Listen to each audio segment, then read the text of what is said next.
Makanya saya syukur sama Anda jadi nabi dan tidak akan jadi nabi. Nah, inteleknya itu.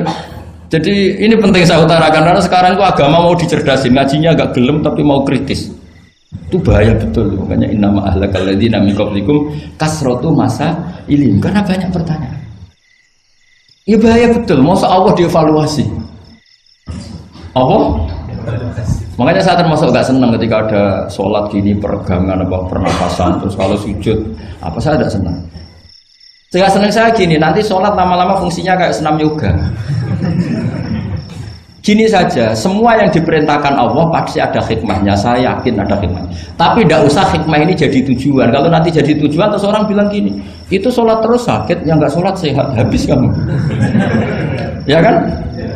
Tapi kalau ada orang tahu hikmahnya gini untuk apa, narik nafas atau apa yang gini, ya monggo lah sauni-unimu, ya nggak apa-apa lah seperti itu.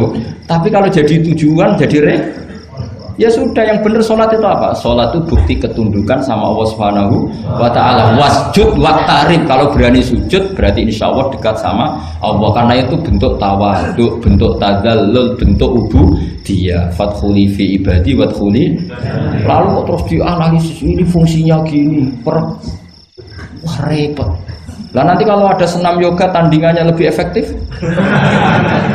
Saya jantungan, sujud kok nggak ngefek, tapi setelah ikut yoga kok ngefek. Saya loh ya, orang boleh nggak berpendapat sependapat sama saya, tapi kalau nggak sependapat keterlaluan, yakin.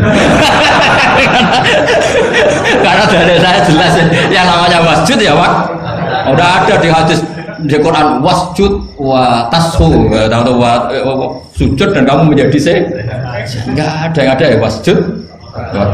Saya kira demikian. Assalamualaikum warahmatullahi wabarakatuh. Apa langsung selesai aja? Ya. Masalah keimanan. Tanya apa ngeluh? Kalau tanya boleh ya gimana? Masalah keimanan tentang qada dan qadar.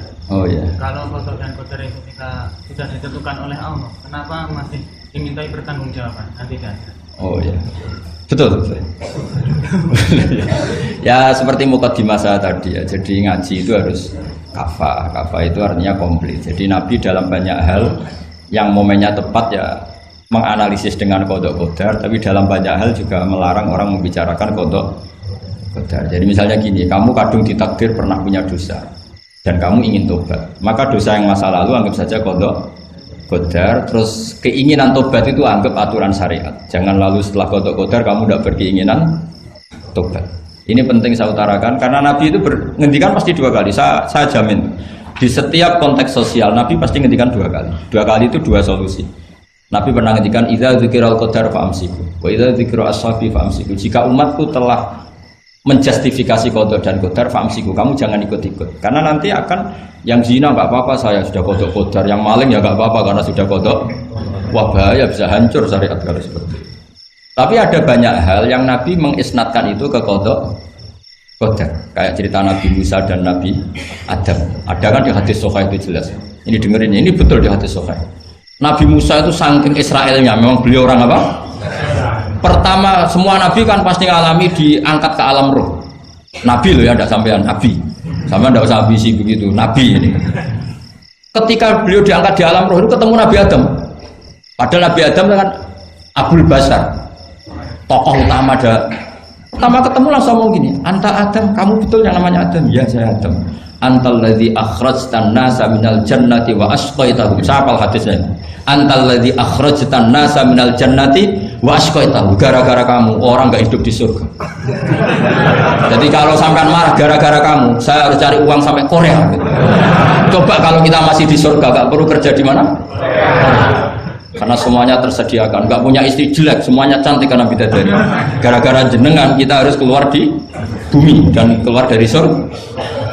Nabi Adam itu karena orang sepuh ya, beliau santai saja. Anta Musa, kamu betul Musa? Ya, saya Musa. Anta kalimu, ya saya kalimu. Anta Sofio, ya saya. Nabi Adam masih muji-muji. Ini pentingnya orang bijak. Jadi kalau sama nanti ngelawan saya tetap bijak insya Allah. Tapi sampai bisa neraka, ngelawan kiai itu dosa. Dosa sekali, bukan dosa biasa, sangat dosa. Nabi Musa, Nabi Adam masih anta sofi wa anta kalimu. Bukankah kamu melihat di Taurat bahwa saya akan dosa dan akan dosa saya sudah ditulis 40 tahun sebelum saya dosa? Iya ya Musa. Iya ya Nabi Adam, ya betul gitu.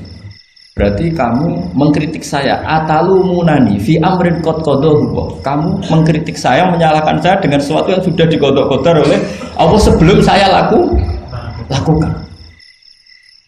Jadi sudah ditulis sama Allah 40 tahun sebelum saya salah sudah ditulis skenario-nya nanti Adam akan salah terus keluar dari surga. Memang dari awal Allah skenario-nya seperti itu. Itu ibarat istri kamu sudah tahu ini kalau miskin setia, kalau sudah kaya nanti pola, itu sudah tahu. Tapi anehnya istri kamu ketika nyata pola kok tidak siap. Padahal sebetulnya sudah tahu gitu ya kan. Makanya saya kalau ngaji di mana-mana bilang kelirunya orang Indonesia itu satu. Kalau ilmunya terbukti itu tersiksa, itu kelirunya orang ini. Semua cowok tahu nggak? Semua lelaki tahu nggak? Kalau nggak pernah nafakoi diomelin, tahu nggak? Tahu. Tapi ketika itu nyata nggak siap. Harusnya ketika nyata diomelin, alhamdulillah ilmu saya benar terus. Tapi istri kamu juga gitu. Biasanya wong lanang duwe akeh pola. Terus dengar sampean mulai cinta orang lain, harusnya kan alhamdulillah ilmu saya benar kan. Artinya gini, manusia saja bisa memprediksi. Kan nggak mungkin kita nyifati Allah nggak tahu Nabi Adam salah sebelum nyata-nyata salah. Tentu itu tidak mungkin. Nah maknanya kodok kodar kira-kira gitu. Allah itu tahu apa yang akan terjadi. Tapi tetap saja ini nggak boleh dipakai justifikasi untuk maksiat. Makanya jelas aturan Quran, saya mohon kamu nggak boleh salah. Ini nanti saya baca. Saya hafal tapi ini biar tamu ayatnya. Itu ayatnya kan ma asoba musibatin fil ardi wala fi anfusikum illa fi kitabim min qabli an nabraha inna dzalika 'ala Allahi yasir likai la ta'sau 'ala ma fatakum wala tafrahu bima. Jadi apa yang mengenai kamu di bumi maupun ada pada diri kamu, anggap saja itu yakini saja sebagai qada qadar supaya kamu tidak putus asa apa yang sudah terlewatkan dan tidak bangga dengan apa yang kamu sudah. Misalnya saya ini kan termasuk kiai keren misalnya itu saya tidak pernah bangga karena memang ditulis kalau suatu saat Gus Bahat itu keren, jadi bangganya di mana kan sesuai skenanya. Jadi untuk menghilangkan ujub bangga itu dengan cara iman sama qada qadar. Terus likaila tak soal fatakum, kamu tidak perlu putus asa dengan apa yang sudah kelewat. Misalnya masa lalu kamu ya tadi diusir istri, suami, macam-macam lah, utangnya banyak, wes sudah bangkit saja, sudah takdir. Jadi mungkin ada yang mencarikan, coba ini carikan, mungkin di surat Hadid itu apa yang nanti dicari ayatnya. Pokoknya ayatnya tadi apa? Ma asoba min musibatin fil ardi wala fi anfusikum apa? Illa fi kitabim min qabli an nabraha inna dzalika 'ala Allahi yasir likaila taksau 'ala ma fatakum wala tafrahu bima ada. Jadi kodok kodar ditulis supaya kamu tidak putus asa menyesali apa yang sudah kelewat dan bangga umoluhur terhadap apa yang kamu dapat. Jadi misalnya Pak Jokowi jadi presiden untuk menghilangkan ujub ya, memang sudah ditulis kalau akan jadi ya biasa saja sesuai skenario. Ya sama seperti sampean suatu saat tua terus untungmu coplok terus dredeg kepleset tiba. Soalnya harus senang saja. Zaman kamu muda juga sudah tahu kalau nanti akan seperti itu. Jadi kalau itu terjadi ya sudah, memang akan seperti itu. Jadi ringan saja. Ini pentingnya ngaji. Jadi sesuatu itu mudah sekali kalau dianalisis dengan dengan ya cukup ya. Satu lagi aja jangan. Kalau nggak salah itu surat Hadid. Biar ditahukan suratnya. Diumumkan siapa? Surat apa? Hadid itu. Hadid 22. Hadid 22 ya. Hadid 22. Berdiri aja nggak apa-apa. Oh enggak. Oh ya nggak apa-apa gimana? Assalamualaikum warahmatullahi wabarakatuh. Waalaikumsalam warahmatullahi wabarakatuh. Saya kehormatan sama Kiai. Ya. Sebenarnya saya baru kenal Kiai itu 3 minggu yang lalu lewat YouTube. Ya. Ada yang kirim di FB saya, walaupun dengan komentar yang agak mirip lah. Iya. Kalau nggak salah waktu itu Pak Kiai membahas masalah perang Handar. Iya. yang mengatakan bahwa Nabi itu waktu itu santai saja, tidak tahu apa-apa, tapi ada Salman yang menyampaikan ini komentarnya netizen anak-anak. Tapi pertanyaan saya itu bukan itu, Pak. Iya, gimana? Pertanyaan saya itu, saya tertarik kenapa cara bahasa sokopnya itu ada rapet di. Iya.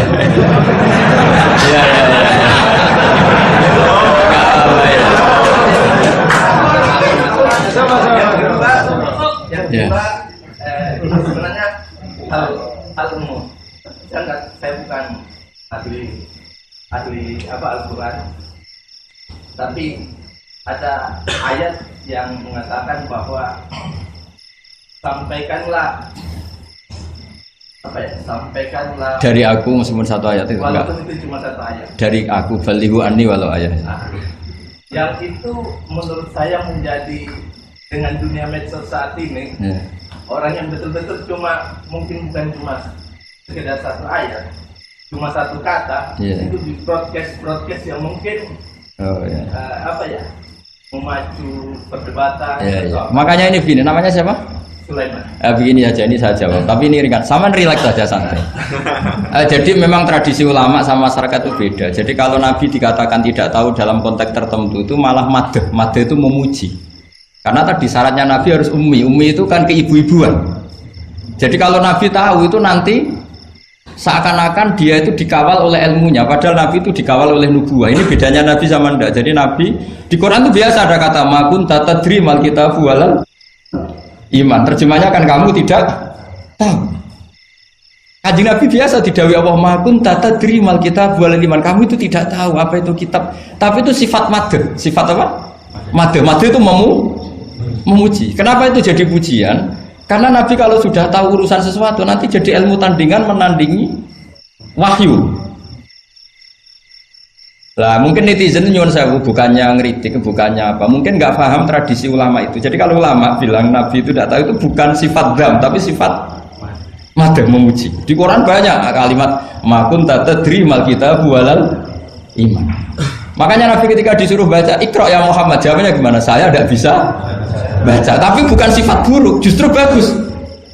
Kalau Nabi bisa baca, ilmunya nanti dikira beliau belajar dari buku-buku dan itu dia jadi Nabi. Wah itu memang bacanya banyak. Clear ya ini ya, supaya nggak salah paham. Jadi dikatakan tidak tahu kalau Nabi itu bagus, madh. Nggak bisa baca juga madh, sifat pujian. Kalau kamu tidak bisa baca buruk sekali. Itu jelas. Ya kan tahu semua kan ketika Nabi disuruh baca bilang apa? Saya tidak bisa baca, tapi itu bagus. Karena semuanya biar karena wah. Ya, soal gaya peci saya ini Islam khas ya, khas ini. Nah, yang ini yang penting, yang pertanyaan sampean terakhir balighu anni walau aja. Memang ini semenjak dunia medsos memang dengan tanda kutip agak kecelakaan, mengutip kutipan tokoh atau apa hanya sepotong-potong itu bahaya. Bahayanya begini, itu bukan hanya karena yang ngendikan tokoh. Meskipun Quran kalau wakafnya salah itu ya bahaya. Coba misalnya begini, ada orang wakaf di depan orang yang paham bahasa Arab. Innallaha la yastahi, terus wakaf ya Pak. Terjemahnya gimana? Allah tidak punya rasa malu.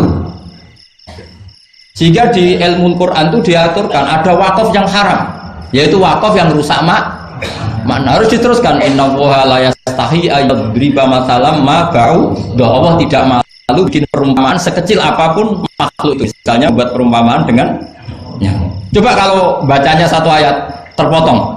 Innallaha la yastahi, Allah tidak malu. Bayangkan didengar orang yang paham bahasa Arab. Jadi problem kita adalah kadang ngutip ya gitu.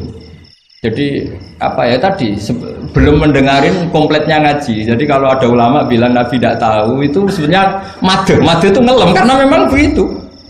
Makanya Allah bilang apa? Ma kunta tadri mal kitabu walal iman. Muhammad kamu tidak tahu apa yang maknanya kitab, maknanya iman. Tapi nggak tahu ini untuk Nabi kelebihan karena kalau Nabi tahu dulu berarti ilmunya sebagian diserap dari Taurat dan Injil dari yang macam-macam. Makanya dulu orang kafir kalau ngeritik Nabi kan walaqad na'lamu annahu yaquluna innama yu'allimuhu basar. Muhammad pinter macam pernah belajar. Terus Allah menjawab, Muhammad itu nggak pernah belajar, bahkan baca saja tidak.